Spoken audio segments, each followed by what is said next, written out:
오늘 우리에게 주신 하나님의 말씀은 요한복음 14장 15절에서부터 24절 말씀입니다. 신약성경 172쪽입니다. 하나님의 말씀을 봉독합니다. 너희가 나를 사랑하면 나의 계명을 지키리라. 내가 아버지께 구하겠으니 그가 또 다른 보혜사를 너희에게 주사 영원토록 너희와 함께 있게 하리니 그는 진리의 영이라. 세상은 능히 그를 받지 못하나니 이는 그를 보지도 못하고 알지도 못함이라. 그러나 너희는 그를 아나니 그는 너희와 함께 거하시며 또 너희 속에 계시겠음이라. 내가 너희를 고아와 같이 버려두지 아니하고 너희에게로 오리라. 조금 있으면 세상은 다시 나를 보지 못할 것이로되 너희는 나를 보리니 이는 내가 살아있고 너희도 살아있겠음이라. 그날에는 내가 아버지 안에 너희가 내 안에 내가 너희 안에 있을 것을 너희가 알리라. 나의 계명을 지키는 자라야 나를 사랑하는 자니 나를 사랑하는 자는 내 아버지께 사랑을 받을 것이요 나도 그를 사랑하여 그에게 나를 나타내리라. 가롯이 아닌 유다가 이르되 주여 어찌하여 자기를 우리에게는 나타내시고 세상에는 아니하려 하시나이까. 예수께서 대답하여 이르시되 사람이 나를 사랑하면 내 말을 지키리니 내 아버지께서 그를 사랑할 것이요 우리가 그에게 가서 거처를 그와 함께 하리라. 나를 사랑하지 아니하는 자는 내 말을 지키지 아니하나니 너희가 듣는 말은 내 말이 아니요 나를 보내신 아버지의 말씀이니라. 아멘. 아멘. 하나님 감사합니다. 기도하겠습니다. 좋으신 하나님, 귀한 주일을 맞아 예배하며 말씀 듣게 하시니 감사합니다. 우리 마음에 걱정과 무거운 모든 마음들을 내려놓고 하나님 말씀을 받아 그 말씀대로 살아볼 결단이 있도록 인도하여 주옵소서. 귀한 찬양 연주 받으시니 감사합니다. 늘 한결같이 충성하는 저들에게 하늘의 것으로 충만케 주옵시며 주님과 동행하는 복을 누리도록 인도하여 주옵소서. 오늘 또 주의 성령이 우리 가운데 주장하실 줄로 믿사오며 예수님 이름으로 기도하옵나이다. 아멘. 할렐루야. 여러분 가정에 주님의 큰 복이 넘치길 바랍니다. 철로 역정을 손 존 번연이라는 목사님은 영국 청교도 신앙인이었습니다. 그의 일화 중에 이런 이야기가 있었습니다. 그는 한때 국왕의 명을 어긴 죄로 감옥에 갇혀 있는 신세가 있었습니다. 어느 날 간수장이 볼 때에 목사님이 죄가 없어 보이는데 참 딱해서 윗사람 모르게 옥문을 열어주면서 목사님 집에 가서 사모님과 식구들 좀 보고 있다가 오세요. 그렇게 내보내 주었습니다.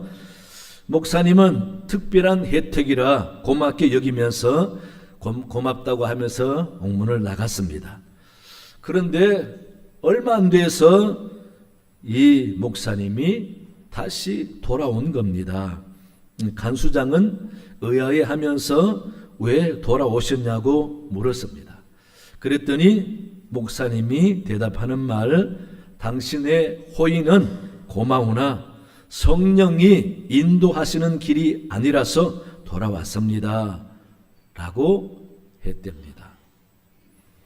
그런데 고시부터 약 1시간 정도쯤 됐을까? 그때 갑자기 예고도 없이 국왕이 감옥에 찾아온 거예요. 존 번연이 잘 있나 궁금해서 감옥에 왔는데 있는 것을 확인하고 돌아간 것입니다. 간수장이 얼마나 놀랍고도 감사한지 모릅니다.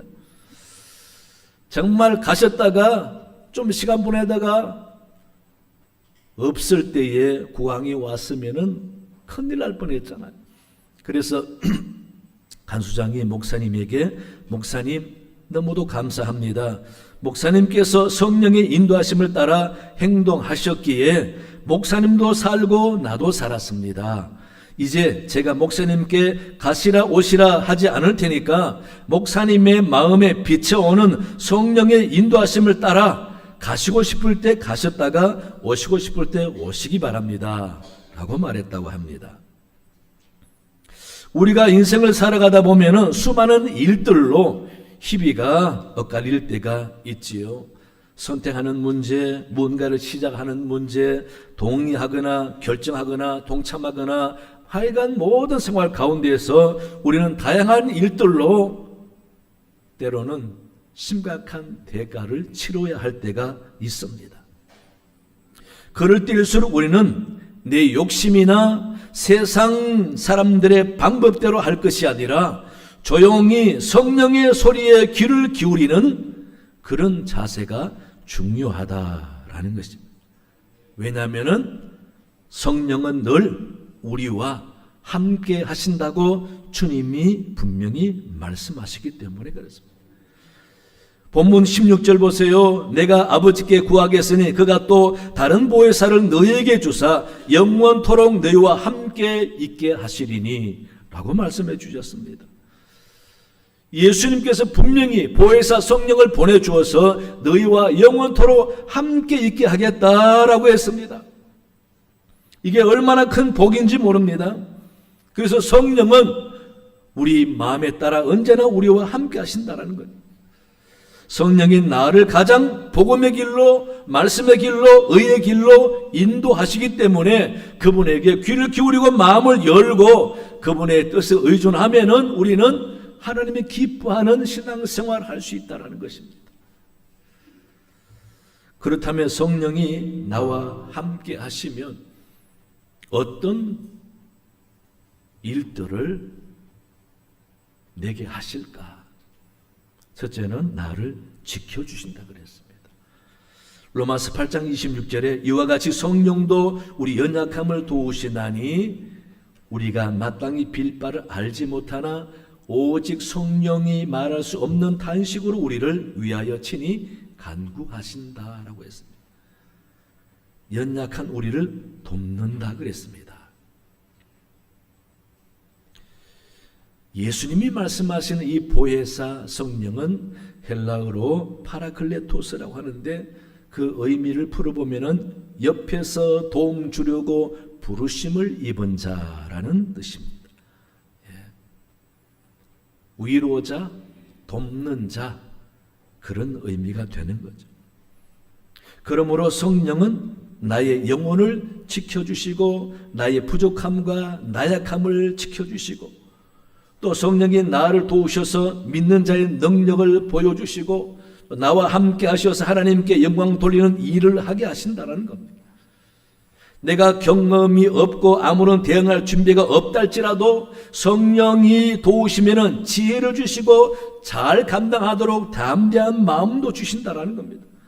믿고 담대하게 의의 길로 가면 성령이 앞서가셔서 길을 예비하시고 위험한 것을 물리쳐 주시고 막아주시고 지켜주시기도 하면서 어려운 난관을 잘 헤쳐나가기도 하신다는 것입니다. 그래서 이스라엘 백성들이 광야 생활할 때 항상 하나님의 영이 앞서 가셨다라고 표현하고 있습니다. 그래서 하나님의 영인 성령은 믿는 자, 의롭게 사는 자, 하나님을 의지하는 자와 함께 해주시고 그에게서 때로는 충만함으로 보여주시고 지혜로 보여주시고 은혜로 보여주시고 감동으로 보여주시는 것이죠. 창세기 41장에 보면은 요셉이 드디어 바로왕 앞에 서는 이야기가 나옵니다. 바로왕이 꿈을 꿨잖아요. 살찐 소 7마리가 나오고 그 다음 너무도 바싹 마른 소 7마리가 나오더니 바싹 마른 7마리 소가 살찐 소를 다 잡아먹어버리는 겁니다. 또 토실토실한 이삭 7이 나오는데 그 다음 쭉정이 이삭 7이 나오더니 쭉정이 이삭이 그 풍성한 이삭을 다 잡아먹어버리는 꿈을 꾼 겁니다. 도대체 너무도 신기하고 생생해서 그 나라 신하들을 부르고 박사들을 부르고 술객을 부르고 다 불러서 꿈 해석하라니까 아무도 못하잖아. 그럴 때 마침 술 맡은 관원이 그 소리를 듣고 왕에게 자신의 경험을 이야기한 겁니다. 감옥에 있을 때 요셉이라는 청년이 꿈을 해석해 줬는데 그대로 맞아떨어져 저는 복직되었습니다. 그럼 당장 그 사람 불러오라. 그래서 바로왕 앞에 섰는데 바로가 요셉에게 말하기를 들은즉 너는 꿈을 들으면 능히 푼다 하더라 라고 하니까 요셉의 말을 보세요. 이르되 내가 아니라 하나님께서 바로에게 평안한 대답을 하시리이다 라고 말하는 겁니다. 여러분, 이 말에서 우리는 무엇을 느낄 수 있습니까? 요셉의 믿음의 분량을 느낄 수도 있지만은 요셉의 마음에는 항상 하나님이 있다라는 거예요. 여러분, 그게 내 안에 성령이 있는 삶인 것입니다. 그 다음 요셉이 바로의 꿈을 듣고 하는 말이 25절입니다. 요셉이 바로에게 이르되 바로의 꿈은 하나라 하나님이 그가 하실 일을 바로에게 보이심이다. 하나님이 당신이 하실 일을 당신의 꿈을 통해서 보여주셨다라는 겁니다. 하나님과 연관시키자. 이어 요셉이 꿈 해석을 해주는데 앞으로 14년 동안에 이런 일이 일어나는데 이 애굽이 잘 대처만 한다면은 오히려 화가 아니라 큰 복이 될 수 있다라고 하면서 훌륭한 신하들을 뽑아서 앞으로 7년과 7년을 잘 대처했으면 좋겠습니다 라고 이야기를 하니까 바로가 감탄을 하면서 하는 말이 38절입니다. 바로가 그의 신하들에게 이르되 이와 같이 하나님의 영에 감동된 사람을 우리가 어찌 찾을 수 있으리요. 바로가 볼 때에 하나님의 영이 충만한 요셉을 보고 하는 말, 이와 같이 하나님의 영에 감동된 사람을 우리가 어디서 찾겠느냐. 여러분, 하나님의 영에 감동된 사람, 오늘 말로 하면 성령이 충만한 사람, 하나님의 영이 그를 돕는 사람, 그런 말 아닙니까? 이 말을 통하여서 성령이 항상 요셉을 지켜주고 함께하고 있다는 사실을 알 수가 있습니다. 성령이 어려움을 견디게 하고 소망 없어 보이는 환경에서 주님 바라보고 견디게 하고 이기게 하고 좋은 사람 만나도록 인도해 주시고 성령이 지혜를 주셔서 지혜로운 말을 하게 하고 성령이 담대한 마음을 주어서 그 마음을 붙잡아 주심으로 당당하게 만들고 요셉이 그러한 성령의 도우심으로 살았다라는 거죠. 성령의 인도와 보호하심과 지켜주심을 요셉이 항상 깨닫고 느끼고 누렸다라는 것입니다. 여러분, 우리는 나도 잘 모르지만 우리가 성령에 의존하면 성령은 우리를 다양하고 자세하게 우리를 돕는다고 믿으셔야 됩니다. 인도 개척 선교사였던 스캇 목사님이 있습니다. 이 목사님의 일화 중에 한 번은 인도 밀림에 아직도 복음을 들어보지 못한 미개한 종족이 있다 소리 듣고 그 종족의 언어를 알아보니 인도 말하고 비슷해서 그 종족에게 복음 전하러 가겠다고 성경 하나와 바이올린을 들고 이 스캇 목사님이 밀림으로 혼자 들어갔습니다. 그런데 한참 들어가다 보니까 갑자기 사방에서 원주민들이 나타나더니 긴 창의 끝을 자기를 향해서 겨누고 아주 침착하고 아주 단호한 모습으로 자기를 죽이겠다고 점점 포위를 좁혀오는 겁니다. 그래서 목사님은 아이고 이제 죽었구나. 내가 여기서 이렇게 죽는구나 생각하니까 아무 생각 안 들고 그저 찬송하다가 죽어야 되겠다 하고 바이올린을 꺼내고 찬송을 연주하면서 본인이 불렀습니다. 주 예수 이름 높이어 다 찬양하여라. 금멸류관을 들여서 만유의 주 찬양. 부르다 보니까 아직 자기를 안 찌르는 것 같아요. 창끝이 두려워서 눈은 감고 불렀는데 그래도 자기를 안 찌르는 것 같아서 계속 2절 불렀습니다. 3절도 불렀습니다. 그래도 안 찔러서 눈을 살짝 떠보니까 사람들이 들고 있던 창을 다 내려놓고 울고 있는 거예요. 그래서 왜 우냐고 물었더니 그 사람들이 하는 대답이 그렇게 찬양받으실 그 높으신 분의 이름이 누군지 우리에게 알려달라. 우리도 찬양하겠다. 그러더라는 겁니다. 여러분, 참 선교하다 보면 신기한 일이 많이 일어납니다. 나중에 스칸 목사님이 그렇게 고백하잖아요. 그때 나는 두려움밖에 없어서 하나님께 기도하고 찬송 불렀더니 성령이 원주민들의 마음을 움직여 주시고 내게도 담대함을 주셨지 않느냐. 여러분, 이같이 성령은 우리의 마음을, 우리 영혼을, 우리 삶을 지켜주신다라는 겁니다. 그러니 우리는 내가 내 능력과 실력으로 살려고 하지 말고 성령께 맡기고 성령의 도우심으로 살려고 하면은 성령은 내가 생각지도 못한 모든 분야에 다양하게 우리를 지켜주신다라는 거예요. 여러분, 믿으셔야 합니다. 바이러스 질병도 성령이 지켜줄 수 있는 겁니다. 위험한 사고 순간도 성령이 지켜줄 수 있는 겁니다. 나를 별로고 원수처럼 여기는 사람의 공격도 성령 그 마음 바꿔주실 수 있는 것입니다.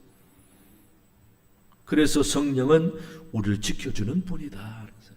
여러분 꼭 믿고 성령에 의탁하시기 바랍니다. 둘째는요, 만족과 평화를 주십니다. 주님은 사람들에게 이런 말씀을 하셨어요. 요한복음 7장 37절 이하 보시면은 명절 끝날 곧 큰 날에 예수께서 서서 외쳐 이르시되 누구든지 목마르거든 내게로 와서 마시라. 나를 믿는 자는 성령의 이름과 같이 그 배에 생수의 강이 흘러나오리라. 배에서 생수의 강이 흘러나온대요. 그 다음 요한이 설명해 놨습니다.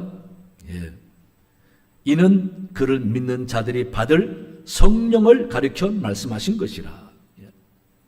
예수님이 내게서 생수를 마셔라. 그러면 그 배에서 생수강이 흘러나리라. 이 말씀은 성령 받으라고 하시는 말씀이라는 겁니다. 성령이 속에 있으면은 갈증이 없다라는 것이죠. 답답함이 없다라는 겁니다. 시원하다라는 겁니다. 기분 좋고 평안이 넘친다라는 것입니다. 이런 성령을 받은 삶을 살아라고 말씀하고 있습니다. 그래서 이 성령은 우리 마음에서 우리에게 참된 만족과 평안을 주신다라는 것입니다. 그래서 그런지 예수님께서 오늘 본문 26절에 보시면은 보혜사 성령이 올 거라고 말씀하시고 27절에 바로 이어서 하시는 말씀이 평안에 관한 이야기 하십니다. 평안을 너희에게 끼치노니 곧 나의 평안은 너희에게 주노라. 내가 주는 평안은 세상이 주는 그것과 같지 아니하다. 너희는 마음에 근심하지도 말고 두려워하지도 말라라고 주님이 보혜사 성령 보내준다고 말씀하시면서 이어서 평안을 준다라고 말씀하십니다. 이 말은 성령은 우리 안에서 만족과 평안을 주신다라는 것이죠. 마귀는 반대로 우리에게 항상 안 좋은 것만 자꾸 생각나게 만듭니다. 불안하게 만듭니다. 걱정하게 만듭니다. 심각하게 해서 마치 큰 일이 일어날 듯한 두려움을 갖게 만듭니다. 마귀는 마음이 급해서 가만히 있지를 못하게 만듭니다. 그래서 뭔가 일을 저지르고 문제와 상황을 더 악화시키고 크게 만드는 게 마귀의 하는 일이죠. 그래서 결과가 나중에는 수습하지 못할 만큼 심각하게 만들고 고통을 주는 게 마귀의 역할 아닙니까? 그러나 성령은 아무리 심각한 문제라도 성령의 마음에 내주하면은 오히려 편안함을 주신다라는 거예요. 겁나지 않게 해주신다라는 것.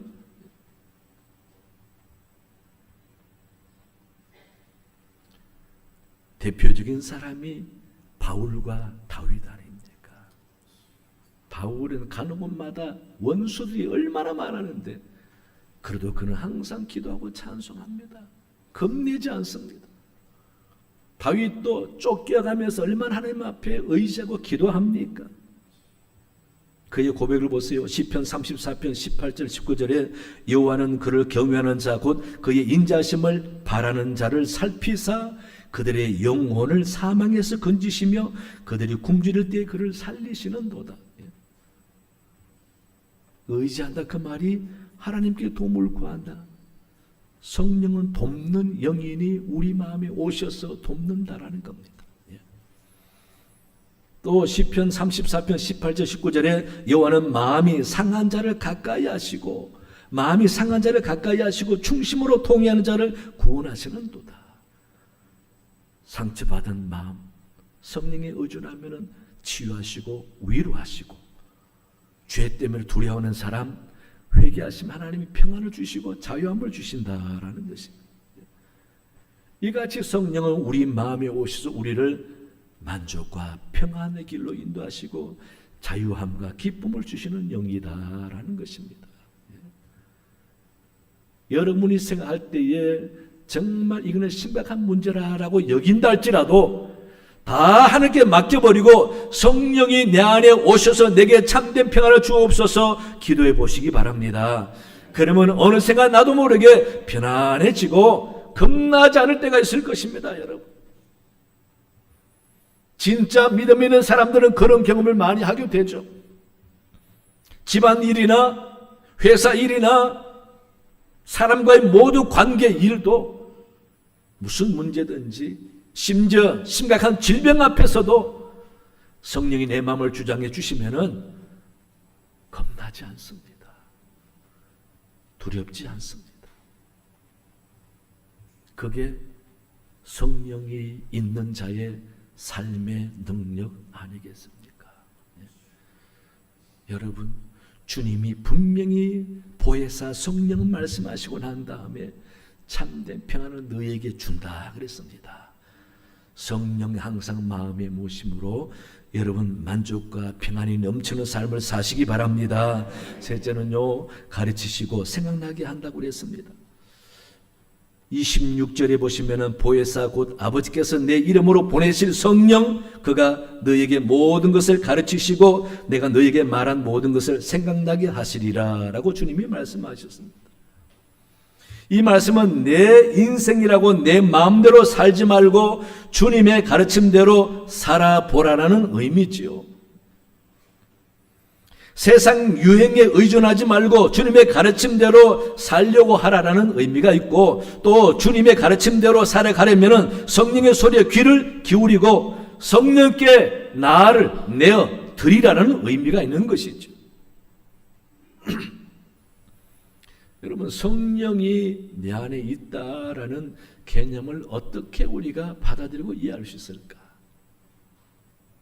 여러분, 사랑이 내 안에 있다라는 건 이해되는 거죠. 아마 남녀간에 사랑을 해본 사람은 내 안에 사랑이 있는지 없는지 알 겁니다. 그래서 연인이 뭐라고 묻습니까? 자기 안에 누가 있어? 그럼 뭐라고 합니까? 우리 엄마 있어? 그러면 큰일 나는 거죠. 내 친구가 있어? 그럼 큰일 나는 거죠. 당연히 자기 있지. 이게 정답이잖아요. 성령이 내 안에 있다. 그 말은 무슨 개념이겠어요? 항상 주님이 내 안에 있다라는 말이죠. 주님을 내 안에 주인으로 모신다. 그 말은 내 안에 내가 가득한 것이 아니라 주님이 있다라는 겁니다. 요셉 보세요. 항상 하나님이 그 마음에 있었어요. 하나님이 있으니 노예도 괜찮고 두렵지 않습니다. 절망적이지 않습니다. 감옥 가도 두렵지 않습니다. 주님이 내 안에 있으면 되기 때문에, 그것만으로 충분하기 때문에, 성령이 내 안에 있어야 나를 가르치고 인도할 것 아닙니까? 가르치고 생각나게 한다고 그러는데, 주님이 내 안에 있을 때에 주님 말이 생각나고 주님 마음이 생각나는 거죠. 그래서 성령이 내 안에 있다라고 하는 것을 우리가 어떻게 훈련하고 받아들일까? 간단합니다. 무슨 문제나 사건이나 무슨 일 앞에서 뭘 생각하느냐? 내가 배웠던 거, 경험했던 거, 친구 말을 생각하는 것이 아니라 주님이면은 이럴 때 어떻게 할까? 그 생각하는 거죠. 예수님이면은, 예수님이 나 같으면은 이럴 때 어떻게 하실까? 그게 바로 성령께 나를 내어 드리는 겁니다. 내가 결정할 자리에, 내가 생각할 자리에 주님이 생각하게 하시고 주님이 결정하게 하시고, 그래서 그 뜻대로 순종하게 될 때에 우리는 성령이 나를 가르치시고 인도하는 은혜를 누리게 되는 것입니다. 이게 쉽지가 않다라는 거죠. 이게 쉽지 않기 때문에 우리는 기도가 말씀 보고 항상 그렇게 성령이 내 안에 내주하는 연습을 해야 되는 것입니다.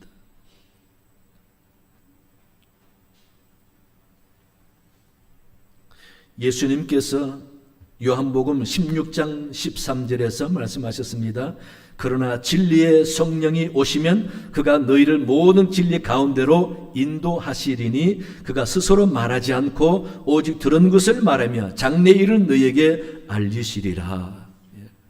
들은 것이 생각나게 하고 말하게 하고 또 장래 일을 알려주신다. 그러려면 나를 비우고 주님을 모시고 성령을 모셔야지. 그래야 성령이 나로 가르치고 생각나게 하고 장래 일을 알게 하고. 여러분, 현재 당하고 있는 어려움과 문제나 내가 지금 겪고 있는 현실 앞에서는 때로는 답이 없을 때가 있죠. 나는 언제 참 남들처럼 잘할 수 있을까?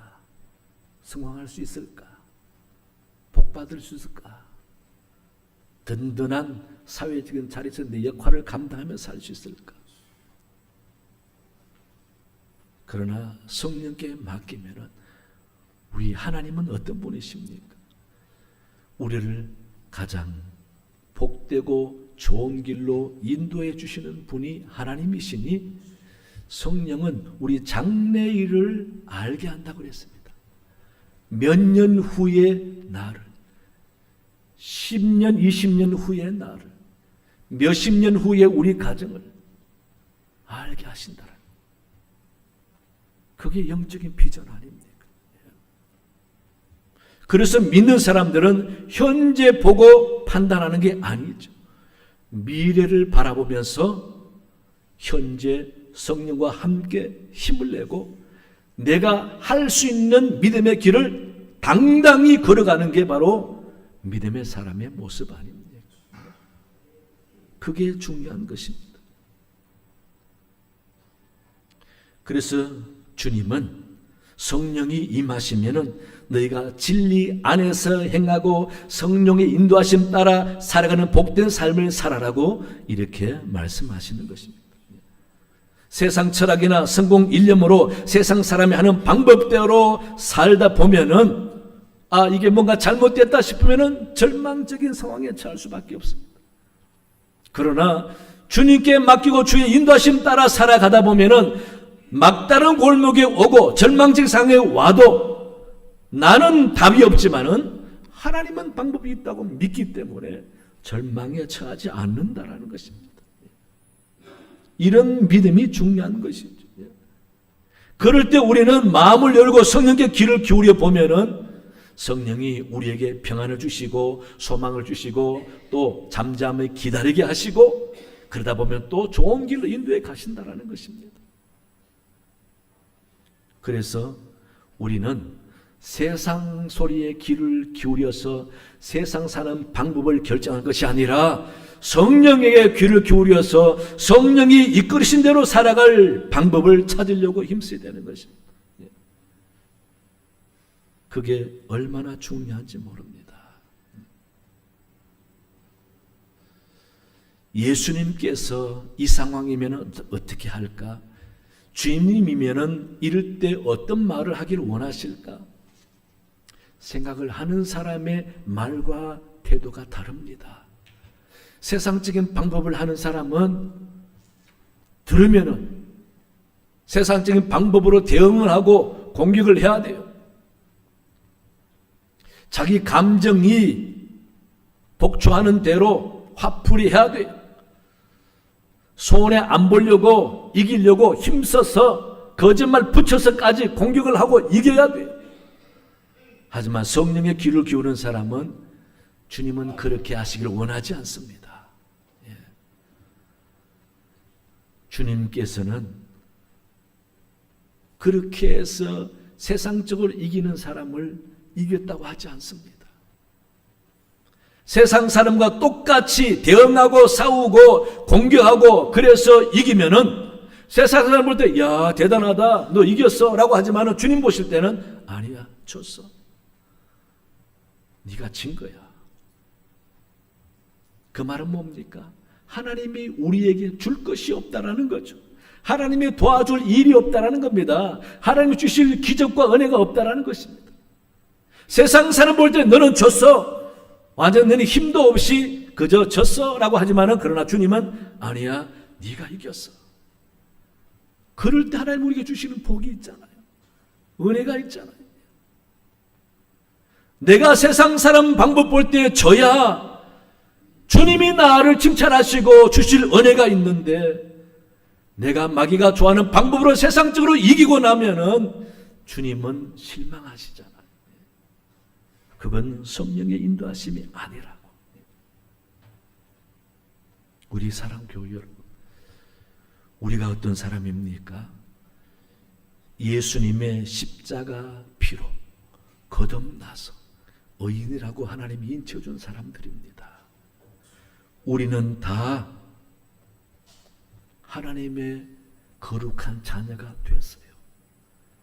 이제는 세상의 정신과 철학과 사상에 이끌려 살 사람이 아니라 성령에 이끌려 살아갈 사람들입니다.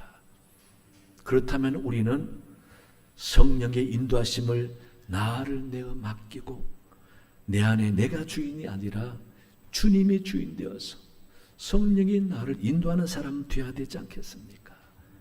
그런 신앙생활 한번 해보시기 바랍니다. 할 수 있습니다. 그렇게 나를 내어 맡기고 성령이 나를 주관해 주셔서 내가 성령 안에 살려고 힘쓰면은 성령을 나를 인도하시고 지켜주시고 가르쳐주시고 도와주실 줄로 믿습니다. 이래서 세상적인 사람이 아니라 누가 봐도 영적인 사람으로 온전히 살아가는 복된 여러분 되시기를 간절히 축원합니다. 하나님 아버지 참으로 감사합니다. 오늘 또 말씀을 통하여 자신을 돌아봅니다. 아버지 내가 세상적인 사람입니까? 영적인 사람입니까? 세상 유행과 세상 물질을 추구하는 사상에 이끌려가는 사람입니까? 성령이 나를 인도하는 사람입니까? 돌아봅니다. 아버지 용서하여 주옵시고 이제는 내가 주인이 아니라 성령의 주인 되어서 성령의 인도하심 속에 살아가는 귀한 삶이 되게 도와주시옵소서. 감사하며 예수님 이름으로 기도하옵나이다. 아멘.